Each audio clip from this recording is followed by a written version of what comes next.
Rachel മോൾ അംഗൻവാടിയിലൊക്കെ പോയി. അംഗൻവാടി പോണതിന് മുമ്പ് എഴുത്തിനിരുത്തരായിരുന്നു. അപ്പോൾ എഴുത്തിനിരുത്തിയിട്ടുണ്ടായിരുന്നില്ല കൊച്ചിനെ അംഗൻവാടിയിലാക്കിയപ്പോൾ. അപ്പോൾ ഇന്നാണ് നമ്മൾ റേച്ചലിനെ എഴുത്തിനിരുത്തുന്നത്. ആദ്യാക്ഷരം കുറിക്കാൻ പോവാണ് റേച്ചല്.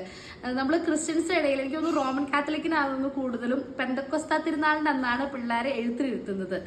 അപ്പം ഇന്നാണ് പെന്തക്കോസ്ത തിരുനാള്. അപ്പം റേച്ചലിനെ അച്ഛൻ ആദ്യാക്ഷരം കുറിക്കാൻ പോവാണ്. അതിന്റെ ചെറിയൊരു വിശേഷമാണ്.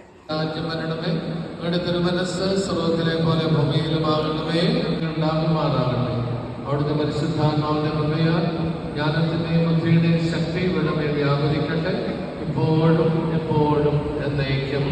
ആമേൻ.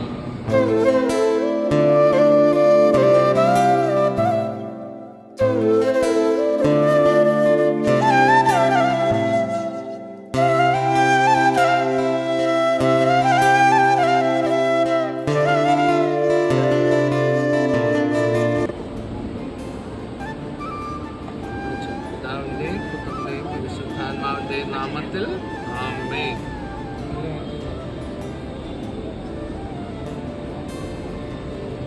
ഈശോ രക്ഷിക്കാം.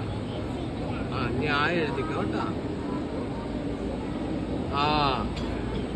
കർത്താവായ ദൈവമേ, അവരുടെ ജ്ഞാനത്തിന്റെ ആത്മാവ് ഇവിടെ വന്ന് വസിക്കുന്നത് ചെയ്യട്ടെ, ഇപ്പോൾ എന്നേക്കും.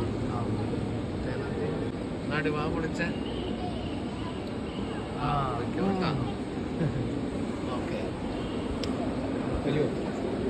അടുത്ത ആള് നമ്മുടെ റേച്ചൽ മോളിപ്പോൾ ആദ്യാക്ഷരം കുറിച്ചു. അപ്പോൾ കൊച്ചിൻ്റെ കൂടെ ആദ്യാക്ഷരം കുറിച്ച എല്ലാ കുട്ടികൾക്ക് വേണ്ടിയിട്ടും നമ്മുടെ റേച്ചൽ മോൾക്കും വേണ്ടി പ്രാർത്ഥിക്കണേ.